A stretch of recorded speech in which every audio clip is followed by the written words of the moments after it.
Assalamualaikum warahmatullahi wabarakatuh. Apa kabar pemirsa Cakra Semarang TV dimanapun Anda berada. Program Bangun Praja yang hadir setiap hari Selasa sore ini, kita kembali lagi di hadapan pemirsa semua, baik yang ada di studio maupun yang ada di rumah.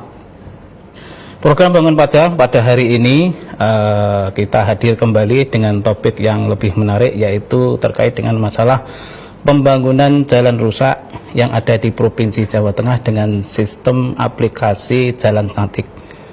Pada hari ini kita telah kehadiran dua narasumber sangat penting sekali, yaitu dari Kepala Dinas Pekerjaan Umum, Bina Marga dan Cipta Karya Provinsi Jawa Tengah. Kita sapa dulu. Apa kabar? Selamat sore Pak Andung. Selamat sore Mas. Gimana kabar Pak Andung? Sehat, selalu semangat. Ya Pak Andung, tentu dengan menyandang sebagai Kepala Dinas Pekerjaan Umum yang ada di Provinsi Jawa Tengah ini tentunya sangat sibuk sekali Pak. Ya, enjoy aja ya Pak. Jadi, tetap sehat itu aja. Tetap sehat ya. Semuanya bisa selesaikan gitu. Ya. Selain Pak Andung, kita juga kehadiran salah satu narasumber yang sangat tidak asing lagi. Kita sapa dulu. Beliau ini adalah Bapak Apit Untoro. Bapak Apit Untoro ini salah satu ketua umum relawan pemantau jalan dan kemanusiaan Republik Indonesia. Kita sapa dulu. Selamat sore Mas Apit. Selamat sore. Gimana kabar Mas Apit? Alhamdulillah sehat. Sehat ya Mas Apit ya.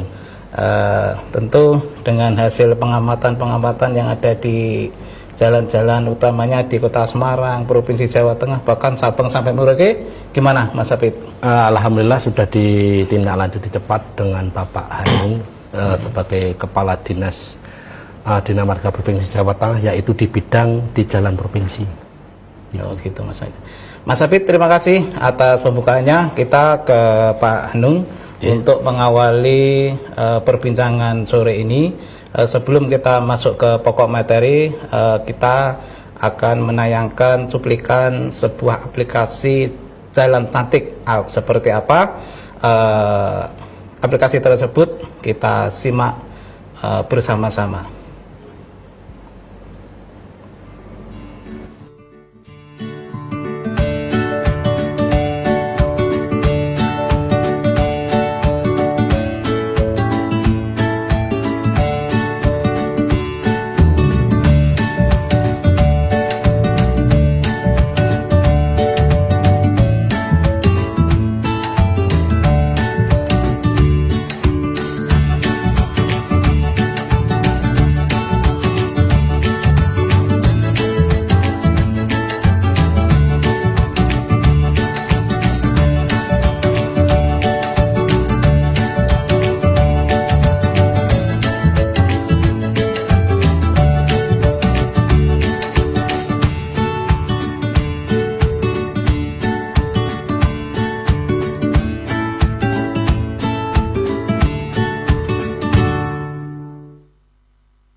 Pemirsa Cakra Semarang TV, itu tadi sekilas tentang aplikasi Jalan Cantik.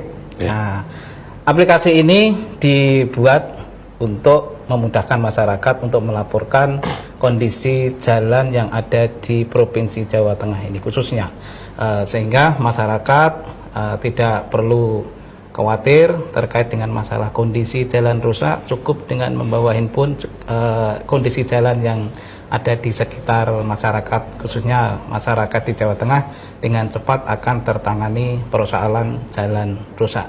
Namun kita akan lebih detail dan lebih luas akan kita bahas dengan Bapak Handung. Pak Handung, Iya, aplikasi ini bisa mengalahkan sistemnya Gojek dan Grab ini nanti.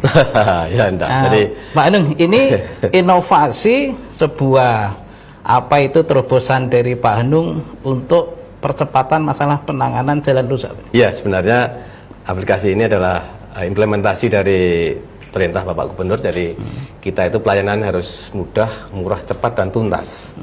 Jadi kalau dulu kita itu 5 hari penyelesaian, terus 2 hari, sekarang kita 1 kali 24 jam. Jadi dengan masyarakat mengunduh aplikasi ini dari Play Store ya, dari Android di handphone, diunduh terus nanti diurutkan aja perintahnya. Jadi satu adalah mungkin nanti akan memasukkan email ya, karena harus login email, terus nanti ininya usernya ditulis, terus nanti untuk melaporkan ada 3 foto minimal yang harus diambil, dan jangan lupa untuk dihidupkan lokasinya. Jadi di handphone ada ya, di lokasinya itu dihidupkan, nanti terus langsung dikirim. Jadi kami dari teman-teman kita semua, jadi eselon 3, eselon 2, eselon 3 dan eselon 4 itu admin dari kami semuanya. Di samping juga ada admin yang pokok, itu nanti akan selalu melihat apa sih yang sudah dilaporkan oleh masyarakat, dan ini pelaporan ini masuk ke BPJ mana, ada 9 balai yang ada di Jawa Tengah. Kalau masuk di BPJ A, BPJ Purwodadi misalnya, kalau Blora itu berarti BPJ Purwodadi. Nah nanti kita tindak lanjuti. Kalau itu jalan provinsi, berarti kan nanti kan kita harus langsung teman-temannya itu terus langsung ini apa deh kerusakannya. Kalau memang kerusakannya seringan, mungkin 1 kali 20% itu tuntas ya. Tapi kalau kerusakannya cukup berat, ya kita paling tidak sudah kita jawab dan action di lapangan, karena tim-tim di lapangan untuk pekerjaan ini ada di berbagai ruas jalan provinsi. Kita akan selesaikan secepat mungkin ini. Jadi 1 kali 20% itu sudah ada respon. Terus ya ini yang jadi setelah kita lihat ini sudah 5 hari ya, ini sudah ada sekitar 230 aduan ya. 230 ya, baru 5 hari Pak? Iya, baru 5 hari itu rata-rata 1 hari itu 50-an, hampir 50-an. Ini sudah kita lihat, ternyata banyak sekali jalan-jalan yang dilaporkan adalah jalan kabupaten, dan jalan desa. Nah ini bagaimana kita akan coba merangkul kabupaten, DPU PR kabupaten, supaya ini juga ada adminnya. Nanti kita coba komunikasikan, karena kami punya grup kepala dinas semuanya ya. Jadi grup kepala dinas PU ini kita coba komunikasikan apakah bisa, apakah mungkin kabupaten kota ini juga nanti ada admin yang bisa membantu untuk mempercepat ini. Toh misalnya itu pun tidak mungkin, kita bisa lewat Twitter. Jadi Twitternya tetap hidup. Tetap hidup Pak. Jadi Twitter nanti kalau itu aduan itu adalah kabupaten Blora misalnya, tadi nanti ini jalan kabupaten akan kita masukkan ke adminnya. Kita lewat Twitter, kita tag @DPU Blora misalnya gitu, otomatis dari Twitter itu dari Pemkab atau dari DPU Kabupaten Blora bisa melihat. Itu salah satu jalan yang paling mungkin juga kita coba langsung japri Mas. Jadi antar kepala dinas kita japri. Ya udah Pak, mohon informasi untuk kegiatan penanganan di ruas ini. Ini juga cukup manjur, teman-teman juga respon bagus.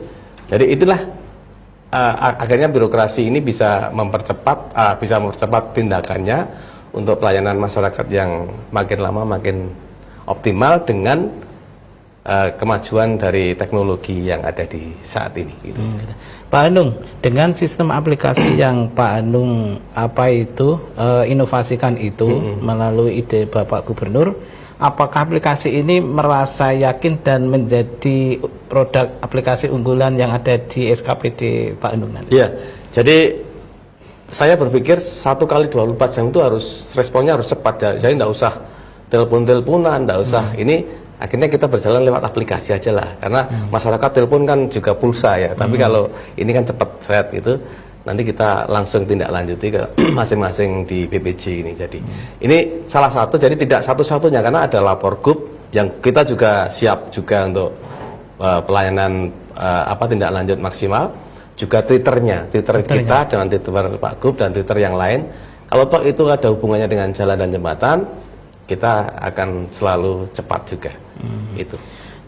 Pak Anung, sebenarnya kondisi jalan yang ada di Jawa Tengah hingga akhir tahun 2018 dan sudah masuk menjadi pertengahan tahun 2019 ini, kondisinya seperti apa dan sudah berapa persen Pak yang mengalami tingkat kerusakan, dan mungkin akan ditarget kondisi jalan provinsi yang ada di Jawa Tengah ini pada akhir 2019 nanti bisa rampung, tidak ada kondisi jalan yang rusak? Ya, kalau jalan provinsi ini memang saat sekarang teman-teman kan terus ada rekap di Twitter juga bisa dibersani, rekap lubang yang ada di masing-masing BPJ.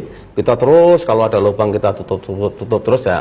Mudah-mudahan ini dengan iklim yang bagus, mudah-mudahan segera bebas zero lubang ya, zero lubang. Tapi paket-paket peningkatan jalan ini kan juga banyak sekali yang kita baru sudah proses lelang, proses kontrak. Mudah-mudahan di akhir November nanti semua selesai, dan kinerja jalan kita sekitar 90%. 90% itu adalah baik. Jadi yang 10% itu adalah bukan rusak ya, tapi sedang ya. Sedang itu ya tadi bebas lubang, gitu ya. Lubang kecil-kecil, tapi kita akan coba sampai akhir tahun, dan nanti tahun berikutnya kita akan kejar juga, karena ini adalah pekerjaan pembenahan rutin.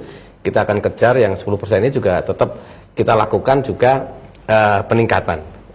Kegiatan peningkatan jalan ini adalah meningkatkan kapasitas jalan, Mas. Jadi jalan-jalan provinsi itu masih banyak yang 4 meter, 6 meter. Kita akan coba tingkatkan baik itu strukturnya maupun lebar jalan.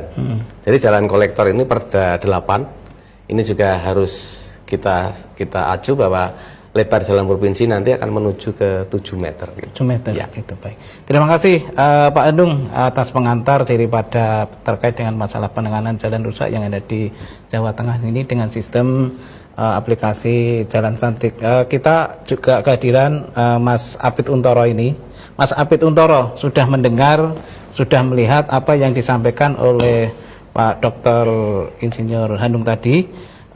Terkait dengan masalah sistem aplikasi yang diterapkan di Jawa Tengah ini, apa respon dari Mas Apit Untoro selaku relawan pemantau jalan kemanusiaan? Saya bagus untuk membantu masyarakat untuk melaporkan tentang jalan rusak khususnya di bidang jalan provinsi. Yang provinsi, Mas ya. Yeah. Mas Apit kan selama ini kan sistemnya manual, jalan-jalan bahkan pakai sepeda ontel, endi sing lubang, endi sing growong. Nah, ini kan peran Mas Apit. Nah, sekarang sudah ada aplikasi, artinya kan lebih cepat aplikasi daripada manualnya Mas Apit. Apakah Mas Apit tidak punya pantang mundur untuk sebagai relawan pemantau jalan? Itu tidak, Mas, tetapi tidak, ya? Saya tetap menenggang teguh untuk menjalankan roda organisasi itu tetapi saya juga terima kasih kepada dinas. Kenapa? Untuk menyempatkan informasi dari masyarakat mau ke pemerintah apapun khususnya di dinas DPU Provinsi Jawa Tengah ini. Terus upaya Mas Apit untuk melaporkan temuan Mas Apit, kondisi jalan ini rusak, ini growong, ini mau ambrol dan lain sebagainya, selama ini sudah direspon baik belum? Sudah, alhamdulillah. Ya. Sejak saya sebelum kami perjalanan di Mlora, alhamdulillah Bapak Kepala Dinas DPU Jawa Tengah ini sudah menindaklanjuti cepat. Sudah menindaklanjuti cepat ya. Meskipun Mas Apit pelaporannya pakai sistem apa? WA, lewat WA. Japri gitu ya. Japri. Pak, ini gini-gini. Ya. Tetapi saya mengecek dulu di lokasi benar apa tidak yang disampaikan kepada masyarakat. Untuk relawan saya yang ada di sana, yang ada di DPC RPJK di Kabupaten Blora, kami berikan himbauan supaya kalau ada jalan rusak, jalan provinsi tolong disampaikan ke saya, nanti kami menyampaikan kepada dinas terkait. Dinas terkait ya. Mas Apit, ini kan relawan pemantau jalan kemanusiaan RI. Artinya RI itu kan Sabang sampai Merauke. Sementara penunjang daripada Mas Apit ini kan masih jauh daripada aplikasi. Apa yang perlu ditingkatkan Mas Apit sehingga bisa benar-benar memantau jalan Sabang sampai Mareka, khususnya yang ada di Jawa Tengah? Untuk di Jawa Tengah pun kami harus semangat bagaimana bisa membangun Jawa Tengah. Membangun Jawa Tengah ya. Selama ini yang sudah dilaksanakan, sudah diembankan daripada misi visinya Mas Apit sebagai relawan pemantau jalan, Sudah tak jalankan. sudah dijalankan ya. Sudah dijalankan. Oh, gitu. Terus kemudian dari hasil pantauan itu sejauh mana kerusakan yang ada di Jawa Tengah? Alhamdulillah sudah terbaik semua di Jawa Tengah. Tetapi kami menghimbau kepada masyarakat supaya diteliti lagi, karena banyak di kabupaten kota itu ada dinas terkait. Nah, bagaimana kalau jalan itu jalan provinsi, ya dilaporkan di Provinsi. Provinsi. Contohnya di Kota Semarang, Di Kota DPU Semarang. Kota Semarang. Iya. Dia juga ada aplikasi sendiri, dan juga di Twitter ada, juga kami juga ada di Twitter Apit Untoro. Apit Itu ada. Untoro. Kami juga memberikan informasi kegiatan tentang di relawan di pemantauan di Semarang. Di Semarang ya. Kemudian kalau khususnya di Kota Semarang ini Mas Apit kan sebagai ibu kotanya Provinsi Jawa Tengah, sejauh mana kondisi kerusakan yang ada di Kota Semarang ini? Alhamdulillah, karena ada beberapa bidang di Kota Semarang, yaitu jalan provinsi, jalan nasional, dan jalan Kota Semarang. Kalau yang jalan Kota Semarang sendiri aja kerusakannya gimana Kota Semarang? Alhamdulillah di Kota Semarang kami juga menyampaikan hasil-hasil pemantauan kami kepada Pak Kepala Dinas DPU Kota Semarang. Gitu, Kepala Dinas DPU Kota Ya. Semarang ya. Ada respon cepat? Ada, alhamdulillah cepat ditindaklanjuti saat kami memiloki jalan. Alhamdulillah kami infokan kepada dinas terkait, alhamdulillah cepat ditindaklanjuti. Ini khusus yang rusak sedang ya? Ya. Kalau rusak berat misalkan aspalnya sudah pada terkelupas, kemudian cor betonnya itu sudah pada mau retak dan mau ambyar gitu? Tetapi di pemerintah Kota Semarang itu ada dua bidang. Dua bidang ya? Di bidang DPU dengan bidang Disperkim, karena masyarakat itu harus tahu dimasuk di dalam perkampungan itu ikutnya dinas Disperkim. Disperkim. Ini kalau di kota itu ada namanya dinas pekerjaan umum. Pekerjaan umum, Ya, seperti karena banyak masyarakat mempunyai mengusulkan di Musrenbang untuk pembangunan perkampungan, bisa diusulkan di Musrenbang untuk pembangunan desa di wilayah itu. Baik, terima kasih Mas Apit atas penjelasannya terkait dengan pemantauan kondisi jalan yang ada di Jawa Tengah pada umumnya di Republik Indonesia ini. Mudah-mudahan Mas Apit sebagai relawan pemantau jalan ini benar-benar bermanfaat dan bisa memberikan informasi cepat kepada SKPD yang terkait. Kita kembali ke Pak Anung. Pak Anung, ini kan dengan sistem cepat dan sebagainya, tentu dibarengi dengan keseimbangan yang namanya anggaran. Apakah berkaitan dengan anggaran, pihak pemerintah sudah menyediakan untuk masalah aplikasi jalan cantik ini? Jadi penganggaran pemerintah Provinsi Jawa Tengah khususnya untuk Dinas PU Bina Marga dan Cipta Karya memang ada kita itu pemeliharaan rutin jalan. Pemeliharaan rutin jalan, Pak ya? Nah, rutin jalan dan jembatan. Kalau jalan itu ya termasuk jembatan ya. Ini adalah di 9 BPJ tadi.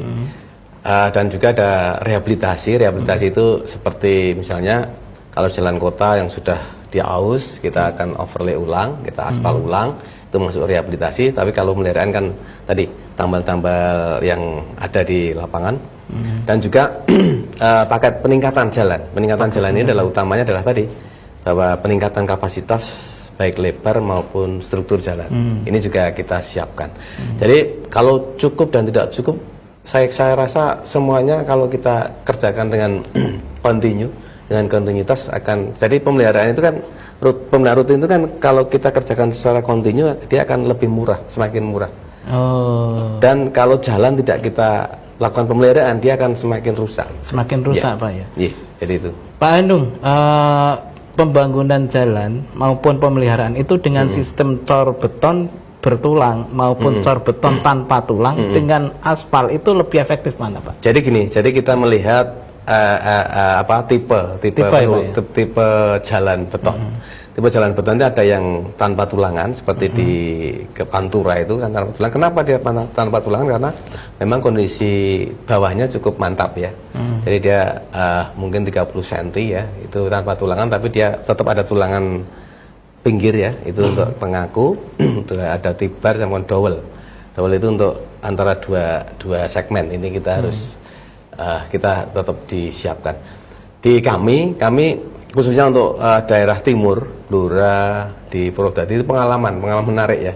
Dulu pernah kita coba dengan beton mutunya, kalau dulu mutunya K225 gitu ya. Siklop K225 gini bergradasi ke atas 250. Terakhir kita tahun 2005 ini kita coba, karena kan pecah ya, terus karena dengan tebal yang kemarin itu 20 cm tanpa tulang itu pecah semuanya. Karena memang kondisi tanah ekspansif itu agak alas. Iya. Kontur tanahnya. Jadi kondisi tanah ekspansif itu kalau dia saat musim penghujan itu dia sangat lembek. Tapi saat musim kemarau dia sangat keras. Namun dia pecah ya, merenggang ini, nelo gitu ya. Ini akan berpengaruh pada posisi jalan yang di atasnya. Jadi kalau dia kaku tanpa lentur, dia akan pecah gitu. Kalau kaku beton saja dia akan pecah. Tapi dengan adanya kita tambahi tulangan itu adalah harapannya adalah saat dia ada kelenturan, ada perubahan ya, perubahan yang cukup ya di bawah, dia akan masih bisa menahan pada dirinya sendiri. Ini dengan beban yang sekarang kan kita lihat semua jalan itu kan mesti kena overload ya. Overload karena memang kondisi di angkutan kita masih belum bisa untuk mencegah overload itu tadi. Gitu. Jadi kalau mau membeton suatu jalan itu melihat kondisi kontur tanahnya dulu ya Pak. Ya. Tadi di Pantura kan jarang menggunakan kalau di Pantura itu kan kebanyakan adalah dia dengan tanpa tulangan. Gitu. Kalau Pantura itu sudah masuk jalan nasional. Jalan nasional. Jalan nasional. Ya. Tapi untuk pemeliharaan juga nasional apa provinsi Pak? Nasional. Jadi status jalan itu ada 3 atau 4 ya. Jadi satu adalah jalan nasional, itu penyelenggaraan jalan oleh Kementerian PUPR lewat Dinas Dirjen Bina Marga. Itu di bawahnya di sini ada Balai Besar Pelaksanaan Jalan Nasional wilayah 7. Ada satker-satkernya. Itu jalan nasional, jalan provinsi ke kami Dinas PU Bina Marga dan Cipta Karya Jawa Tengah. Jalan kabupaten ke masing-masing kabupaten. Ya, jalan desa, ini jalan desa bisa kabupaten, bisa jalan dengan dana desa. Ini juga penyelenggaraannya akan berjenjang seperti itu. Gitu.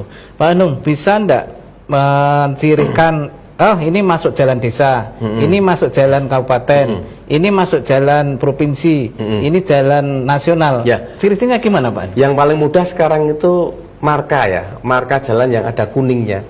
Jadi kalau dia marka jalan di tengah itu kuning atau di pinggir itu kuning, itu jalan nasional. Jalan nasional. Ya sekarang. Mungkin belum semua termarka kuning ya, tapi bisa dilihat. Jadi seperti di sini ya, di Semarang, Solo, kan sudah ada marka kuning di tengah, itu berarti jalan nasional. Jalan nasional. Kalau jalan provinsi, jalan kabupaten masih markanya pakai putih. Tapi bagaimana membedakan jalan provinsi dan jalan kabupaten? Itu secara fisik, mungkin kalau jalan kabupaten pada umumnya sempit, ya, mungkin di bawah 6 lah. 6 meter. Tapi ya kebanyakan sudah ada yang 7, tapi bisa dilihat juga dari patok kilometernya. Patok kilometernya itu kalau jalan provinsi itu gelangnya di bawah itu hitam dulu. Dan sering dan patok kilometer di jalan provinsi itu sudah ada semua. Sudah terpasang. Yang berarti kalau ada patok kilometer itu gelang dan patok itu gelangnya hitam, berarti kemungkinan besar dia ada jalan provinsi. Kalau jalan kabupaten itu kemungkinan tidak semua sudah ada patok kilometer, atau mungkin dia ada merahnya. Sebenarnya hitam sama merah itu seperti jalan nasional. Gitu. Kalau jalan nasional itu patok kilometernya juga ada selain kuning, dia ada hitam dan merah di bawahnya ini. Jadi ini yang paling gampang. mencirikan khusus itu di marka-marka itu, Pak. Yang ya? paling Dan ada juga ada plang jalan provinsi. Betul. Jadi di gitu. setiap ruas provinsi kita ada tulisan bahwa ini ruas ini jalan provinsi gitu. Nah, kemudian ini ada juga yang plang kabupaten kota garis miring. Nah, gitu menandakan perbatasan antar kabupaten. Itu kota. ya, itu menandakan perbatasan antar kabupaten kota. Jadi wilayahnya sudah berbeda. Semisal kita ambil contoh Pak Handung, seperti jalan penghubung antara Kabupaten Semarang dengan Boyolali, exit jalan tol Salatiga itu yang belok ke kiri menuju ke Sragen itu kategori masuk jalan apa Pak?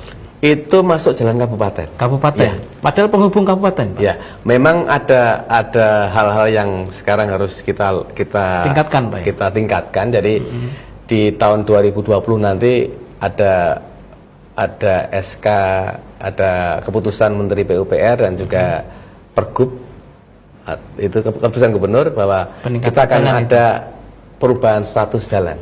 Karena dengan adanya tol ini, ada tol berarti kan semua exit tol diharapkan dia itu minimal adalah kolektor primer. Kolektor primer itu adalah jalan provinsi. Gitu. Provinsi ya. Tapi kami sebenarnya berharap semuanya sebenarnya turunan ya. Jadi setelah tol, mesti di bawahnya ada jalan nasional. Secara logika begitu. Iya. Tapi ada juga yang pendek, dia cuma pendek, itu bisa masuk ke pengelola tol. Gitu. Jadi kita lihat nanti hasil dari kajian teman-teman Bapeda juga kita sama Kementerian PU, nanti status jalannya akan berubah. Ya. Dengan adanya tol Trans Jawa ini. Trans Jawa ini Pak ya. Kemudian seperti jalan tol sudah manajemen sendiri Pak ya? Kalau jalan tol sudah manajemen sendiri.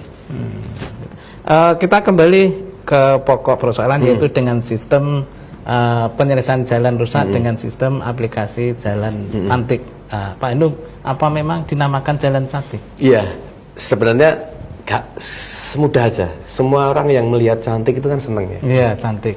Joko kan sebenarnya jalan tampan itu kan, tapi kok tidak lazim ya. Jalan cantik itu akhirnya jalan cantik. Wah, berarti apapun yang dia lihat akan menyejukkan hati. Itu aja. Sudah di situ aja, gampang gitu. Ada min plusnya Pak Handung. Apa itu? Kalau minnya kan banyak yang mau mencium jalan karena jalannya cantik. Dinikmati aja. Dinikmati aja. Jadi fasilitas jalan itu adalah cantik semua gitu. Gitu aja. Ya. Pak Handung, aplikasi ini mungkin mau dikembangkan di setiap kabupaten kota bahkan kecamatan ada. Ya, sebenarnya aplikasi ini bisa secara umum dipakai semua ya. Karena ini open source. Saya juga minta informasi, minta masukan dari teman-teman semuanya. Jadi aplikasi ini kan berbasis Android dan dia itu ada teks lokasi. Teks lokasi. Jadi ada koordinat. Jadi orang atau masyarakat yang melaporkan itu memang harus ada di situ. Dia memfoto dengan menyalakan lokasi, dia akan otomatis lokasi itu akan masuk dalam titik itu. Tik di situ atau merah itu ya. Iya. Itulah yang dia laporkan. Presisi cukup bagus karena kita pakai basis webnya adalah Google. Sebenarnya secara khusus memang kita untuk jalan provinsi ya. Tapi secara umum sebenarnya semua hal yang ada di muka bumi ini bisa dilaporkan lewat ini sebenarnya. Karena sudah ada titiknya, ada fotonya, ada titiknya. Misalnya Mas Apip ke lapangan ada sungai yang tergerus gitu. Ya sudah, kalau selama satelitnya hidup, selama ada sinyal ya, kita foto itu, otomatis di situ ternyata tidak jalan, tapi mungkin di saluran, di sungai. Tapi ini kita coba kembangkan. Apakah ini nanti bisa untuk semuanya atau bagaimana, tapi kita coba. Tapi yang jelas bahwa pelayanan kita 1 kali 24 jam untuk respon cepat, ini juga kita pertahankan ini. Kita tingkatkan, makin tingkatkan itu. Baik, terima kasih Pak Handung, karena kita harus break sejenak untuk jeda iklan dan azan maghrib.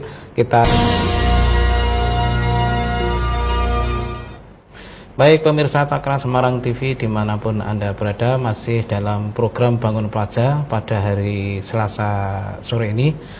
Kita kembali lagi ke topik persoalan, yaitu terkait dengan pembangunan jalan rusak yang ada di Provinsi Jawa Tengah ini dengan sistem aplikasi jalan cantik. kita masih pada posisi dua narasumber.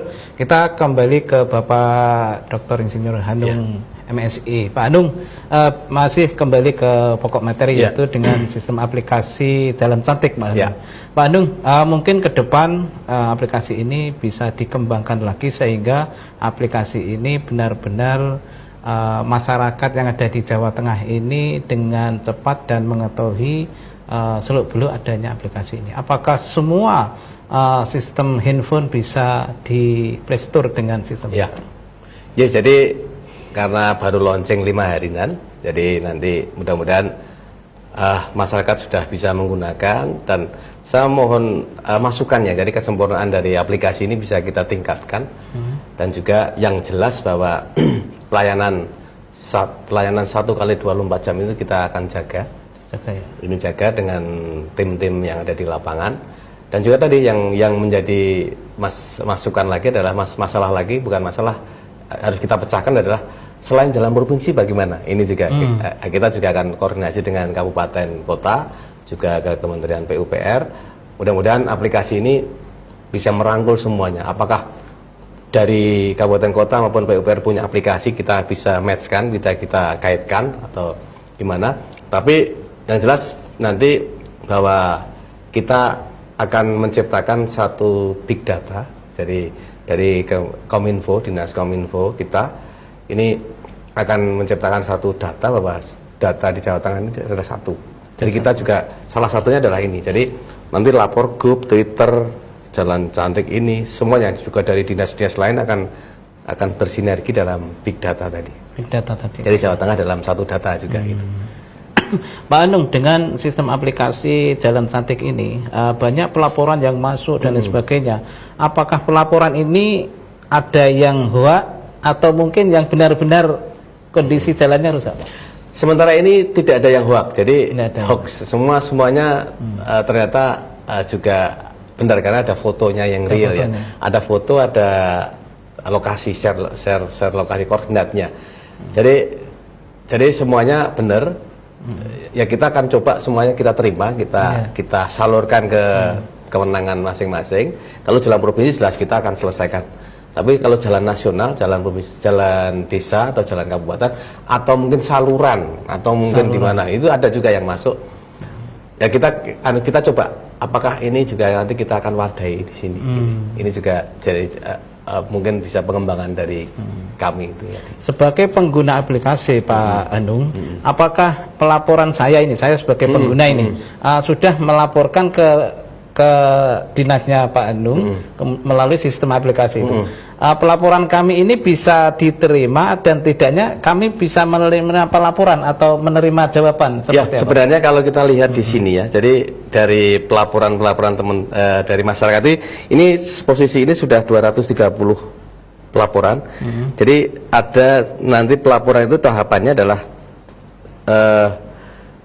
ini kita lihat ya, menunggu konfirmasi. Nanti si kita pelapor ini dikonfirmasi Pak. Ya, nanti pelapor itu tetap bisa buka ini. Jadi status pelaporan sampai apa sih gitu. Oh, jadi di situ akan terakhir adalah selesai itu berarti sudah selesai. Kalau masyarakat masih belum selesai misalnya, bolehlah anu lagi, difoto lagi apa. Ini belum Pak gitu. Enggak apa-apa. Kita siapkan juga di sini. Jadi menunggu konfirmasi, laporan diterima, proses dan nanti selesai di sini. Kita dari sistem ini juga, karena kebetulan saya juga harus jadi admin ini. Jadi saya juga harus cek semuanya. Saya bisa jadi admin, saya bisa jadi pelapor juga karena saya juga masyarakat gitu ya. Gitu. Jadi saya juga bisa ngecek dari sisi pelapor maupun dari sisi admin gitu. Dari sisi admin Pak ya. Gitu. Nah, kemudian Pak Anung, ini kan tadi ada jawaban seperti ini dan sebagainya. Kalau si pemilik akun ini jawab saja sudah selesai misalkan.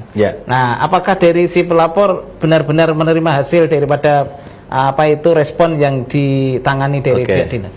Jawaban itu mesti ada fotonya, Mas. Ada foto. Kalau selesai berarti ada foto. Ada foto. Iya, kita tetap ada fotonya. Berarti sebelum dan sesudah. Jadi sebelum tadi pelaporan awal, prosesnya, terus terakhir selesai. Jadi tetap kita ada bukti lah, bahwa kita sudah selesaikan itu. Ada fotonya itu. Iya. Mungkin ke depan kita bisa buat video lah. Jadi tapi kalau video kan mungkin nanti terlalu melek. berat, Pak, ya. Iya, terlalu berat. Jadi kita coba foto aja kan sudah mewakili karena 3. Akhirnya kita nanti berproses juga. Jadi saat proses kita foto, saat selesai juga kita foto. Oh gitu. Baik, terima kasih Pak Anung. Ini sudah benar-benar masyarakat harus sudah dong dan sudah mengerti apa yang disampaikan dari pihak Dinas DPU dan Cipta Karya Provinsi Jawa Tengah. Ke Mas Apit sebelum kita tutup, karena Mas Apit ini salah satu relawan yang sering mengamati jalan. Mas Apit, aplikasi seperti ini, apakah kabupaten kota sudah menerapkan yang dicontohkan dari pihak DPU Cipta Karya Provinsi Jawa Tengah? Kami belum mendapatkan informasi tentang itu. Sepertinya Tetapi Kota Semarang. Kota Semarang sudah itu Smart City di Smart Kota City. Semarang. Oh, smart pakai sistem Smart City itu juga baik. Untuk informasi di Kota Semarang itu di DPU cepat ditindaklanjuti. Ditindaklanjuti. Ini hanya masalah pemeliharaan ya? Ya, pemeliharaan jalan. Pemeliharaan jalan, bukan membangun, bukan ya? Membangun juga. Membangun juga. Padahal kan terkait dengan masalah anggaran, Mas. Ya, anggaran. Segitu cepatnya? Cepat. Cepat. Untuk tidak harus menunggu 1 tahun kemudian, bukan? Itu dari pemerintah sendiri, kami dari relawan. Dari relawan, ya tentu relawan kan mengamati, sudah dilaporkan cepat enggak penanganannya, ini harus sekarang kalau saya melaporkan tentang jalan yang berlubang. Ini jalan yang berlubang. Jalan yang berlubang, kalau itu pembangunan kita pantau aja, kita pantau. Karena ini kan relawan pemantau jalan dan kemanusiaan. Nah, ini kan berarti kan jalan secara keseluruhan, Mas Apit. Terakhir Mas Apit, apa yang mau disampaikan ke masyarakat? Saya menghimbau kepada masyarakat di Jawa Tengah khususnya untuk bagaimana bisa mengetahui bahwa ada jalan nasional, ada jalan provinsi, ada jalan kabupaten. Kami juga terima kasih harus bisa diberikan informasi kepada dinas-dinas terkait, walaupun saya relawan menjalankan tugas roda organisasi, tetap kita bersemangat untuk membangun Jawa Tengah dan membangun Indonesia. Oh gitu. Baik, terima kasih Mas Apit. Misi dan visinya benar-benar sangat relawan dan kemanusiaan untuk agar jalan yang ada di seluruh Indonesia ini, khususnya di Provinsi Jawa Tengah, benar-benar baik dan baik untuk dipergunakan masyarakat umum. Kita masih ke Pak Anung. Pak Anung, terakhir Pak Anung, karena ini waktu juga terbatas, Pak Anung, apa yang mau disampaikan ke masyarakat untuk meningkatkan daripada sistem aplikasi Jalan Cantik ini, sehingga masyarakat benar-benar mengetahui dan memanfaatkan, sehingga jalan yang ada di Provinsi Jawa Tengah ini benar-benar sesuai dengan namanya, si Jalan Cantik. Ya, jadi untuk masyarakat khususnya Jawa Tengah, tolong di-download ya, di-download dan nanti kalau ada kerusakan jalan di pas saat mungkin piknik atau apa atau berjalan, itu coba dilaporkan ke kami. Mudah-mudahan juga insya Allah juga kita akan segera respon cepat, dan kalau ada hal-hal yang mungkin masukan bisa lewat Twitter, bisa lewat Twitter kami, bisa lewat lapor grup, dan juga bisa lewat aplikasi ini. Jadi kita akan coba, karena kita akan mencoba untuk lebih sempurna untuk tadi bahwa kita harus selalu mengedepankan dalam pelayanan masyarakat mudah, murah, cepat, dan tuntas. Ini yang kita harus selesaikan di Jawa Tengah. Oh gitu. Baik, terima kasih Pak Anung, terima kasih Mas Apit Untoro yang sudah berkenan hadir di studio ini untuk memberikan pencerahannya, informasi dan pengetahuan umum terkait dengan kondisi jalan yang ada di Provinsi Jawa Tengah ini. Tentunya masyarakat yang ada di Jawa Tengah maupun yang ada di negara Republik Indonesia ini bisa langsung memberikan pelaporannya terkait dengan kondisi jalan rusak dimanapun berada, utamanya di Provinsi Jawa Tengah, untuk menggunakan aplikasi Jalan Cantik yang didapat dari Play Store. Ya. Nah, ini sangat Android tentunya. Demikian obrolan kami bersama Bapak Dr. Insinyur Hanung dan sama Mas Apit Untoro yang sudah berkenan hadir di sini. Kami atas nama kru yang bertugas pada sore ini mengucapkan terima kasih kepada kedua beliau yang sudah berkenan di studio ini. Akhir kata, mudah-mudahan program Bangun Praja ke depan bisa lebih baik dan akan kembali hadir di hadapan pemirsa semuanya setiap hari Selasa sore dengan topik yang lebih menarik. Kita sampai pada episode pada hari Selasa depan dengan program-program yang masih sama dengan topik yang lebih berbeda dan lebih menarik. Dari kami, billahi taufik wal hidayah. Wassalamualaikum warahmatullahi wabarakatuh. Waalaikumsalam warahmatullahi wabarakatuh.